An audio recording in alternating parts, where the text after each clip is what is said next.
Ya, halo anak-anak, kembali lagi bersama Mr. L Grupak ya. Dan pada saat ini kita akan melanjutkan pelajaran kita ya, Tokoh yang Manis Sesama part 3 ya. Tanpa berbasa-basi ya, langsung saja kita gas. Nah, jadi tokoh ke berapa ini? Keempat ya, ketiga. Nah, ketiga ini Yesus ya. Kita akan belajar tentang Yesus ya. Untuk pembacaannya kalian bisa buka sendiri nanti ya di Matius 12 ayat 9 sampai 15 ya. Jadi ceritanya gimana sih Tuhan Yesus ini? Banyak ceritanya ya.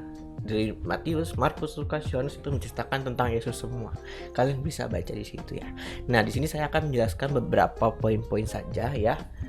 Sebagian ceritanya gitu ya. Nah, ini ada gambar ya. Gambar ini itu Tuhan Yesus sedang menyembuhkan orang yang kesurupan ya, kerasukan. Nah, ini ceritanya orang lagi kerasukan gitu. Lagi ngelelewe istilahnya ya. Saya tahu sedih dulu ya webcamnya. Oke. Nah, terus itu kenapa dia bisa jadi contoh gitu ya, bisa jadi public figure, tokoh yang melayani sesama ya, karena Tuhan Yesus itu melayani siapa saja sesuai kebutuhan kita gitu ya. Melayani kita itu sesuai kebutuhan kita gitu. Kita mau nyapa atau Yesus melayani gitu ya. Nah, Yesus itu tidak hanya mengajarkan tentang kasih dalam kata-kata saja ya, mengajarkan kasih tapi dengan perbuatan langsung gitu ya. Jadi tidak hanya berkhotbah saja seperti saya, tidak seperti berkata-kata saja, tapi langsung dicontohin gitu. Nah, makanya orang-orang tuh pada senang gitu ya sama Yesus ini dan memberikan mukjizat gitu ya. Nah, Yesus itu tokoh yang sangat sempurna gitu dalam memberikan teladan kasih gitu ya. Nah, contohnya apa sih? Jadi ada beberapa mukjizat gitu ya. Nih saya mau coba cerita.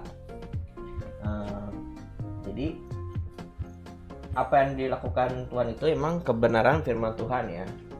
Nah, meskipun orang Yahudi itu tidak mau berbicara dan bergaul dengan perempuan Samaria nih ya, Tuhan Yesus itu mau bercakap-cakap dan memperlakukan mereka dengan penuh kasih. Nah, perempuan Kanaan yang menginginkan anaknya sembuh meminta pertolongan Tuhan Yesus. Nah, Tuhan Yesus mengabulkan permohonannya karena melihat iman dalam hati perempuan ini gitu. Tuhan Yesus itu tidak pandang bulu, ia melayani semua orang sebab ia mengasihi sesama manusia ya. Itu guys. Nah, bentar ya.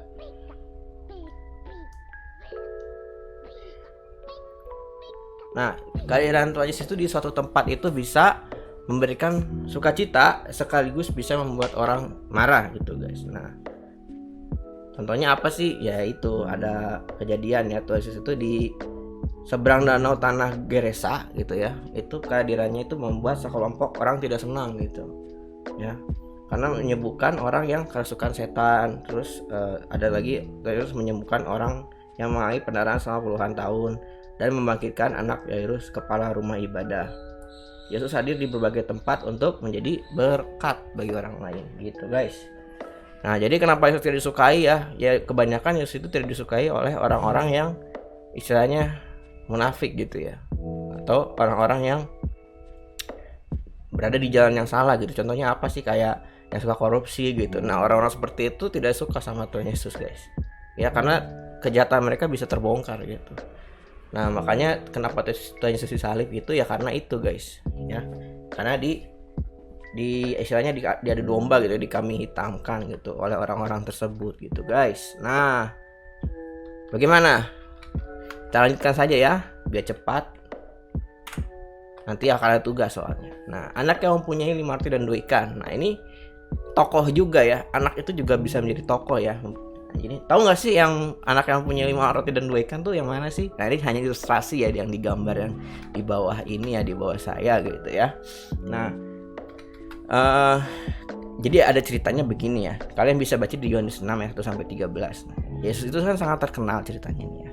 Waktu pas bikin mujizat di mana-mana gitu ya. Nah, jadi kemanapun ya pergi itu selalu banyak orang yang ikutin gitu. Guru kan dipanggilnya gitu. Guru. Nah, guru gitu. Saya aja guru dipanggilnya bapak gitu kan, guru. Nah, suatu hari ketika waktu makan siang tiba gitu ya. Jadi saya satu hari kan ngikutin terus nih, tapi mereka anehnya, konyolnya gitu, tidak bawa bekal gitu, nggak bawa makanan sendiri gitu, ngikut-ngikut aja. Disangkanya ada konsumsi kali, ada apa sih, ada panitia konsumsi kali. Ya udah ikut aja lu ya, let's go. Nah, jadi waktu pas makan siang itu tadi ya, ada 5.000 orang datang. Ini 5.000 orang yang laki-laki doang, minta makan tiba-tiba gitu kan. Nah, murid-muridnya bingung langsung, murid-murid Yesus tuh saya tuh bingung, disangkanya panitia kali ya nih murid-muridnya gitu.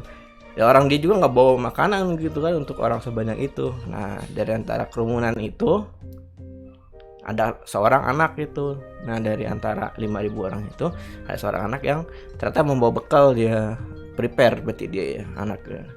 Ya, itu 5 roti dan 2 ikan tadi itu ya.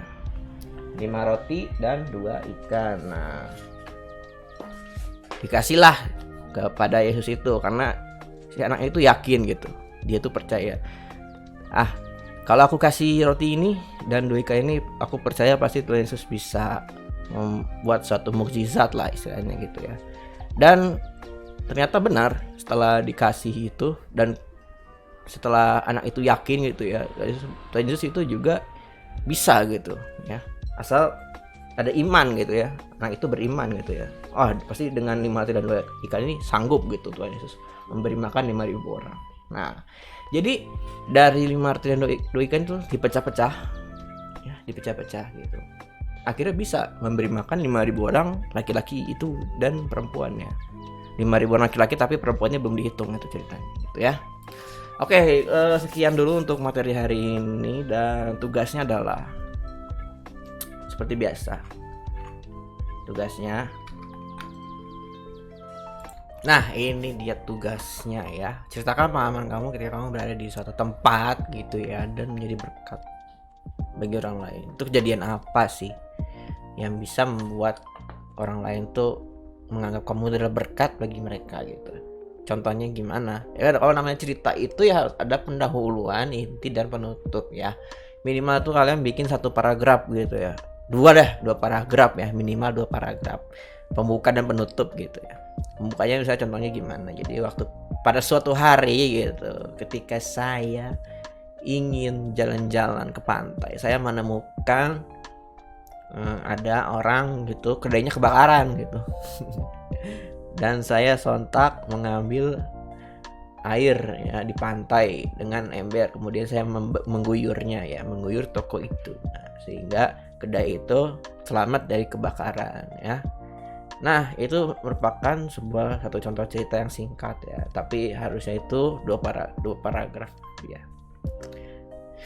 Oke, selamat mengerjakan dan shalom anak-anak.